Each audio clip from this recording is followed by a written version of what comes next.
Nurse, nasa ng pasyente? Siguro po, Dok, nasa sementeryo na, nalibing na po. Siyempre, andun sa higaan, nakahiga. Gusto mo sampalin kita?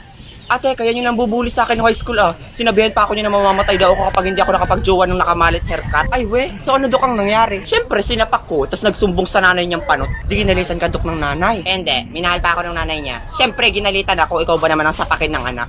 So ano, Dok, ang dinahilan mo nung nanga-blockayan mo yung anak niya? Sabi ko kaka-cellphone niya yan. Huhulaan ko, Dok. Naniwala yung nanay, paano mo nalaman? Sabog ka, Dok. Kakasabi ko lang hinulaan ko, diba? Abay, tigil-tigil ang pagsingot ng bulok na medyas. Gusto mo saksakin kita ng ballpen?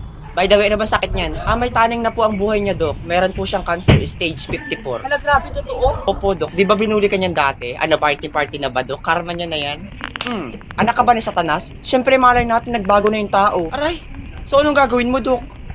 Siguro hihilakin ko na yung bituka niya, saka dudukutin ko na yung abdo niya para mas mapaglis na yung buhay niya. Siyempre, dadamayan ko, kawawa naman yung tao, Sus, plastic. Tumahimik ka nga dyan.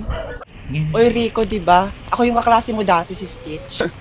Ay, tanda kita. Ikaw yung binubuli ko dati kasi amoy bulok na bagang yung hininga mo. Basta tatandaan ka pa dati, tumae ka pa sa shirt. By the way, amoy bulok na bagang pa rin yung hininga mo. Kaya pala ako nagpunta dito ay gusto ko sa yung ipabatid na malapit ka nang mamatay. Ano? Nurse, totoo ba? Oo. R.I.P. that Rico.